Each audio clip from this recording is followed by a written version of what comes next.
नमस्कार, प्रणाम। मेरा नाम विभा पाठक है और आज हम लोग के साथ कोई है जिसके बारे में हम जानना चाहते हैं। उनकी 2 लाइन हैं जो मुझे बहुत ज़्यादा इंस्पायर्ड करती है कि साल बदलने से कुछ नया नहीं होता, सोच बदलो तो हर एक बात बने।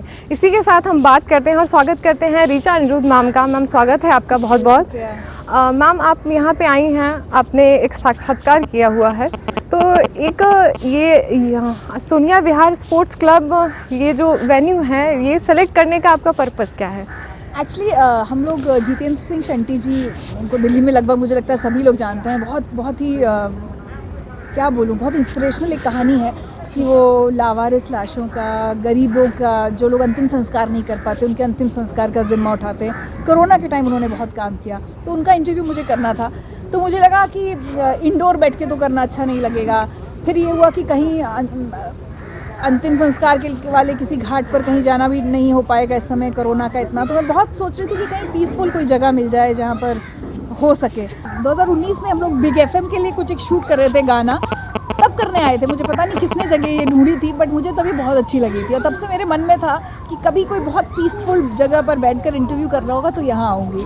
तो ऐसे ये मैम, आपकी बहुत सारी मैंने ज़िंदगी विथ ऋचा जो है वो साहित्य से रिलेटेड है, काफ़ी अच्छा है। तो उसमें आप एक लेखक भी हैं, एक संपादक भी हैं, तो आप साहित्य के लिए कितना समय निकाल पाती हैं अपने लिए? बहुत नहीं निकाल पाती विभा। इनफैक्ट जब जितने साल टीवी में लगी रही तब मतलब मुझे कई बार लगता था कि या तो बचपन में बहुत पढ़ लिया कहानियाँ, किताबें, या फिर जब बिल्कुल मेन स्ट्रीम मीडिया छोड़ा उसके बाद से वापस से शुरू किया है।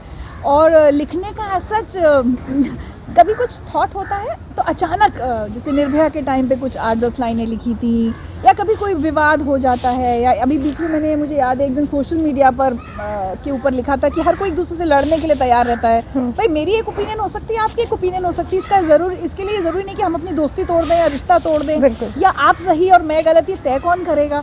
तो उस पर मैंने कुछ 8-10 लाइनें लिखनी थी।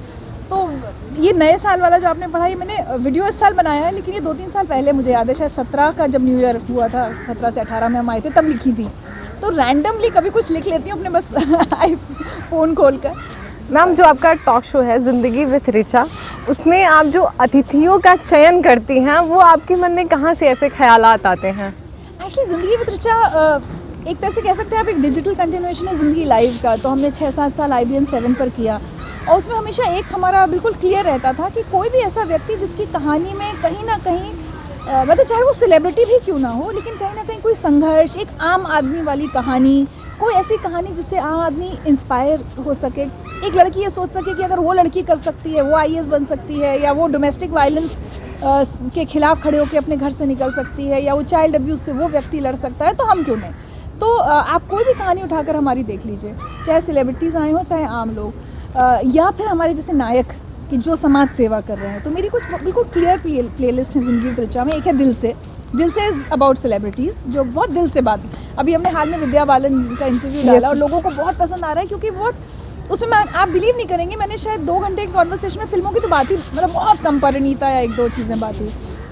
फिर हमारा है नायक, जो लोग सेल्फलेस सर्विस कर रहे हैं सोसाइटी के लिए, वो नायक है। तीसरी प्लेलिस्ट है मिसाल, आपने अपनी ज़िंदगी में अपना कुछ इतना अच्छा अचीव किया जिससे आप दूसरों के लिए एक मिसाल बन गए। आप बहुत गरीबी से उठ के आपने UPSC क्लियर कर लिया, या डॉक्टर, इंजीनियर, कुछ एक हमने किया था, एक रैक पिकर का बेटा डॉक्टर बना है।